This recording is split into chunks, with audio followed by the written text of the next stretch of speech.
Hi, I'm Jen from Tea Leaves and Tweed, and here I talk about tea, tea culture, tea history, and just all things tea. So if that sounds like something you like, be sure to subscribe and follow along. Today, I'm going to be answering your questions about matcha. So let's get into a matcha Q&A. So a week or so ago, I put out a call on Instagram where I asked you for your questions about matcha so that I could do another matcha basics video specifically tailored to the questions that you had. If you don't follow me on Instagram, I will put all my links in the info box below. But let's get into some of your questions. Now I think the most important question to answer first is this one from my friend Cindy, who says, I know nothing about traditional matcha ceremony. Where do you begin? Now, I think it is important here to make a distinction between the traditional Japanese tea ceremony involving matcha and just simply making yourself a bowl of matcha. So matcha, which is powdered tea, existed in Japan for centuries before the traditional Japanese tea ceremony chado was codified by the original tea masters, kind of culminating in the work of Sen no Rikyu.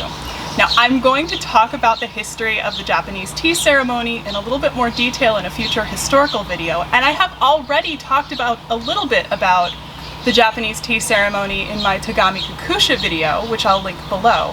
However, I think that for most people that ask about where do you begin with the Japanese tea ceremony, they're actually asking where do you begin learning about and enjoying matcha. So first, one caveat. If you are in fact interested in learning how to perform the Japanese tea ceremony, you should absolutely look for a chado school in your area and contact them. I am not trained in chado. I have had one private demonstration from my local Chado Urasenke school, which I will link to below. However, if you actually want to learn all the forms and all the meaning behind everything, you definitely should talk to a real teacher. I can, however, teach you how to get started making a tasty bowl of matcha. If you go to my Instagram and you scroll all the way down, you will see how I personally started with matcha. And it was a bowl of matcha that was in this teacup, which is a vintage, I believe 1960s teacup from Germany that I got as a party favor from my friend's bridal shower. And my electric frother. This is not my original electric frother. My original electric frother was a cheap one from IKEA that lasted for 10 years before dying, so I highly recommend it. This is a fancier one that I used in my frother versus whisk video. So you can absolutely get started with matcha with the simplest of tools. I definitely recommend getting something that you can use to froth the matcha. And if you have any kind of hand issues, an electric frother works just fine. However, if you want to go a little bit more traditional, nowadays, I use a slightly more complicated setup. So let's talk about the tools that I use to make a more traditional bowl of hand-whisked matcha. So first, I have my matcha bowl. And this matcha bowl was made by a local artist in Chestertown, Maryland, and I bought it at my favorite local tea shop, Teaism, because they love to highlight their local artists. I have a sifter. This was originally a stainless steel sifter with a handle, but my toddler broke the handle off. And I use that to make sure there are no lumps in my matcha. I have a traditional wooden scoop that I use to portion out my matcha. Of course, I have my matcha whisk, and I keep that on a whisk stand to help it keep its shape and drain properly. And then two things I like to have that aren't strictly necessary are a cloth to wipe my bowl out at the end and to wipe off my scoop, and a small teacup that I know holds exactly 60 milliliters because the right ratio of matcha powder to water is crucial for getting a good froth. So why don't I just make myself a bowl of matcha before we continue? Today I'm going to make myself the Yame Silver from Naoki Matcha. This is a lovely, very kind of mellow, creamy matcha that I used in my Takami Kakusha video because it is from Kyushu Island. Before you start, you want to soak your whisk.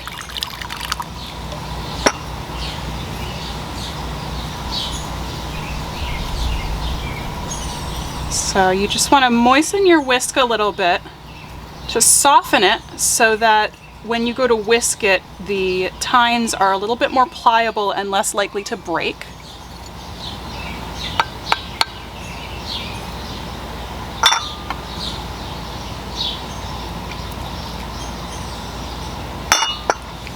And now I can scoop 2 scoops of matcha powder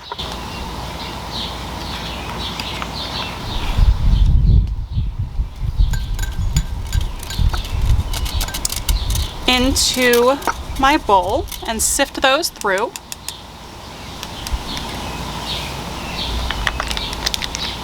And then seal up my matcha powder so it doesn't get stale.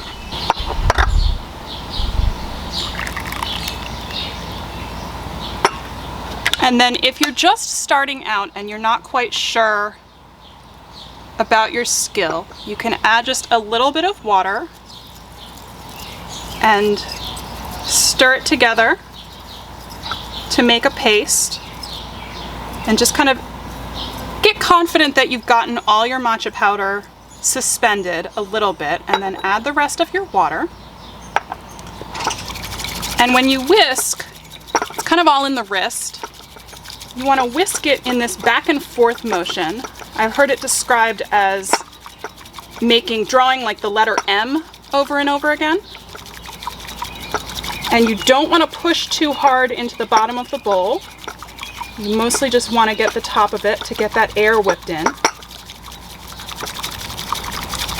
And I'm not the best whisker, but you can get a pretty decent foam that way. I've also found that the Yame Silver doesn't whisk up as nicely in a foam as some others, but it's just such a lovely mellow tasting matcha. So now I have my bowl of matcha. And traditionally, there is a whole ritual involved with wiping the lip of the bowl and offering a certain side of the bowl that is the most attractive. However, when I am enjoying matcha by myself, I simply take a sip.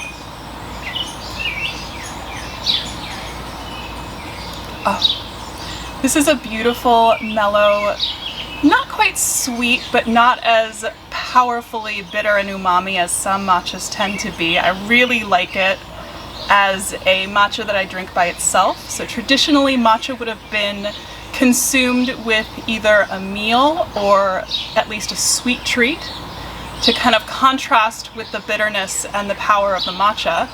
However, if you get just the right kind of matcha, you can enjoy it by itself. So that leads us into our next question. Go for Cha asks, what is the difference between a light and a thick matcha besides concentration? And what this is referring to are the 2 different kinds of matcha preparations, which are koicha and usucha. Koicha is a thick matcha, and usucha is the thin, frothy matcha that most of us think of when we think of matcha. And of course, the main difference between them is the concentration of matcha powder. You use much more matcha powder for a smaller volume of liquid for thick matcha than you do for thin matcha. So what I have just made here is thin matcha, but the other difference between the two is in the tea ceremony, thick matcha was part of a more elaborate ceremony that usually involved a full kaiseki dinner, whereas the thin matcha usucha could be enjoyed alone in a less formal setting of the ceremony where it was simply enjoyed with a sweet treat. So those are a bit of the cultural differences between the thick matcha and the thin matcha.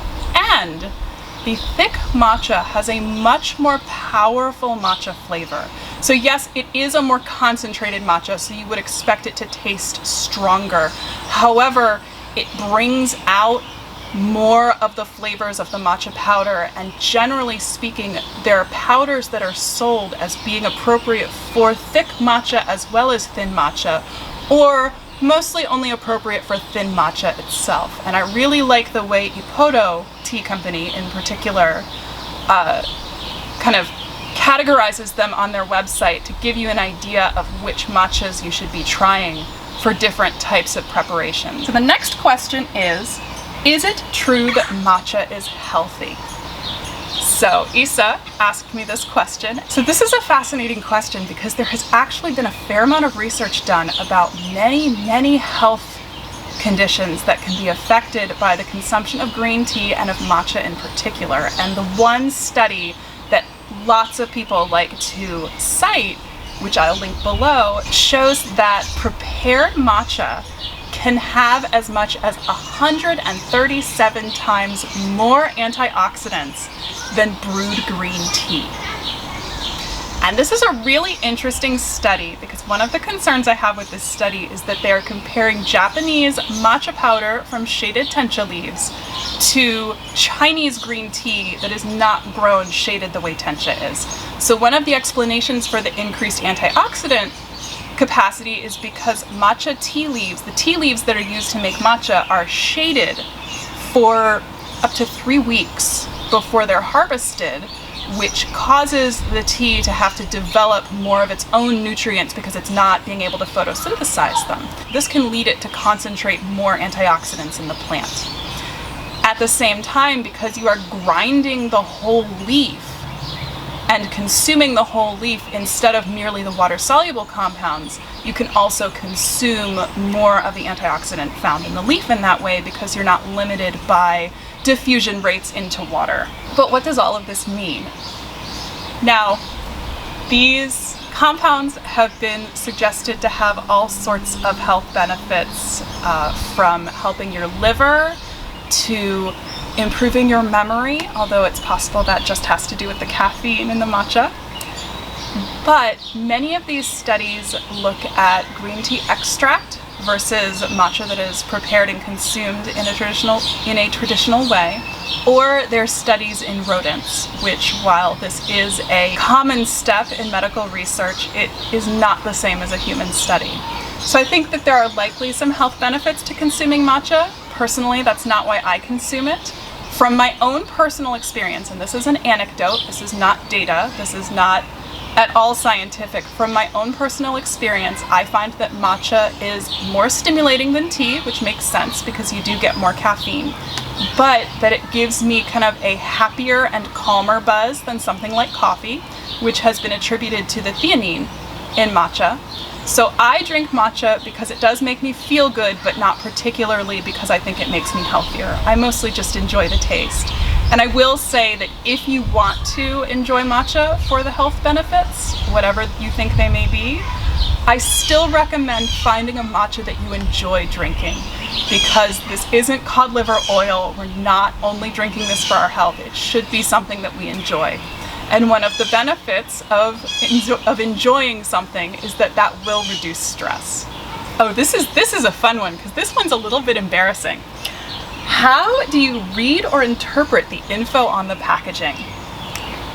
And I'm going to admit right now that I have never tried to read the Japanese writing on a tin of matcha. I have gotten a matcha from Ippodo Tea Company shipped directly from Japan. I also got a matcha from Ocha, which came directly from Japan and had Japanese on the package. It had enough translation that I could read that, and other than that, I primarily get my information about a matcha from the company's website, which is usually presented in English. I will admit right now that I do not speak Japanese. I have made a bit of a study of it in preparation for a trip to Japan that didn't happen this year. However, I am in no way even competent in Japanese. And in fact, with most of my tea, I don't focus on what is written on the package. I focus on what is communicated by the company themselves about a matcha, and I focus on what I know about this type of tea and this tea culture from other sources at large, as opposed to what is simply printed on a package, because packages can be out of date.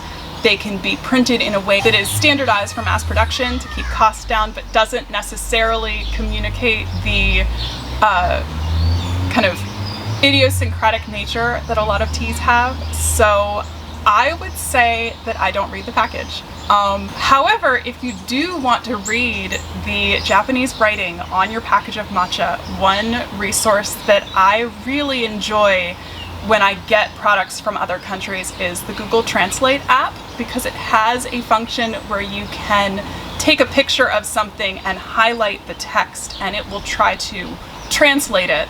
So I found that really helpful for example, beauty products from overseas that have ingredients that I don't necessarily know the words for in other languages. So our next question is from Emily Deddy. How do you care for and store a bamboo whisk?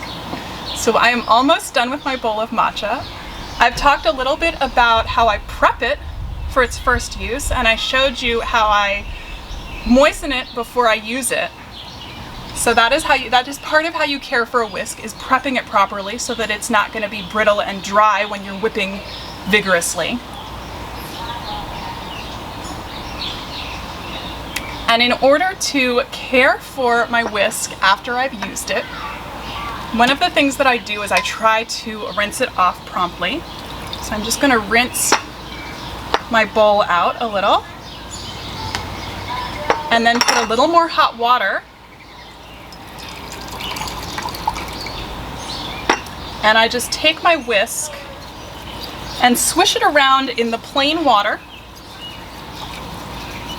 It's actually very similar to the idea of making ghost tea that you hear about in Gong Fu Cha as a way to warm up and rinse out your teaware before and after your tea practice. So once I've gotten most of the matcha off the whisk, give it a little tap to get the big drops of water off, and then I store it tines down like this on a matcha stand to help it keep its shape and to keep it so that it's not pressing on the tines itself. I do like to let my whisk dry with the tines down, because if you let it dry like this, moisture can collect in the handle and cause mold to grow faster. Mold will always grow on wooden tools, but storing it upside down helps keep mold growth to a minimum. And then I can simply use my napkin to wipe out my bowl. And I never ever wash my teaware with soap. So this is about as clean as my teaware gets. Wipe the residue off my scoop. And I'll sometimes give my sifter a little wipe out. And then you're all done and you're ready to put your tools away so that they are safe and ready for the next time you make matcha. I will say with bamboo whisks, you do need to replace them. They will not last forever, and they will not last for a terribly long time. So if you store your whisk properly, you should be able to keep mold growth to a minimum. You'll see little black spots start to grow, and you'll keep it from getting broken tines and keep it in a nice shape. You can see the matcha whisk stand has this particular shape to keep the outer tines in that bell shape, but then it also has this hole in the bottom to keep the inner tines collected. So when you put it on your stand, you want to get your inner tines in the hole and the outer tines around the outside to help it keep its shape properly. So our next question comes from Andrew. For matcha lattes, should you use ceremonial grade or cooking grade? This is not as easy a question as you might think. So when I did my video about making matcha lattes, which again I'll link below, I talked about how I use a very good quality matcha for my matcha lattes, and I do use ceremonial grade matcha for my matcha lattes. I do not, however, use my best matcha for a matcha latte. So I think it's more about, is this a good quality versus a bad quality, or what grade is this matcha, and more about the qualities of the matcha. So for example, this Yame Silver that I drank today, I would not use in a latte because it is a very subtle matcha, and I think that adding dairy, adding fat, adding potentially sugar to this matcha would tone down those beautiful subtle flavors so much that it would not be as enjoyable. I will, however, use this Naoki Matcha Superior Ceremonial grade, which is a very intense matcha, and this has a very powerful flavor. I'm not very fond of this on its own whisked traditionally. However, I love it in lattes because it's a beautiful classic matcha flavor. It stands up to the milk, but it's not so harsh that it needs sugar added. And it's still a beautifully finely milled powder, so you don't get grit. And I think that is the problem I have with a lot of culinary or cooking grade matchas, is that some of them are just not milled as finely. And you can get very good culinary matchas, and I've gotten some good culinary matchas from various brands that I'll mention below. However, I like a ceremonial matcha that isn't terribly expensive, but that has the flavors that can stand up to milk or plant milk and potentially sweetener if you want sweetener. Now, one question I'm going to skip over because I don't actually know, and I think this is going to be an interesting idea for a future video, is how forgiving is matcha when it comes to water temperature? And this is a really interesting question because when I had my private demonstration of the traditional Japanese tea ceremony, nobody was using temperature controlled kettles or even looking at the water to see what the bubble size was. So I'm actually really curious how water temperature affects matcha preparation. So I think in the future, I'm actually going to do a water temperature test video. And finally, another one that I don't really know the answer to is how do you make an easy matcha Dalgona drink? So Dalgona coffee is a phenomenon that has taken over Instagram and TikTok, and it is this frothy, whipped, sweetened coffee drink. It's really cool. Like I said, I don't drink a lot of coffee, but I have made Dalgona coffee because it's just so neat scientifically. The idea is you just need water, instant coffee granules, and sugar, and it whips up into this airy, frothy foam. Now, unfortunately, there is a chemical reason why you need to use instant coffee. I tried this with tea powders and it does not whip up. You do need to add an additional ingredient to get that frothiness. So it looks like our yard people have shown up to cut our grass. The short answer is I don't have a recipe for a Dalgona matcha latte. I'll drop some in the links below so that you can try some out. And definitely let me know if you find one that you like in the comments. Thank you. I hope you enjoyed this Matcha Basics video, Matcha Q&A. Drop more questions in the comments and I will see you next time. Bye.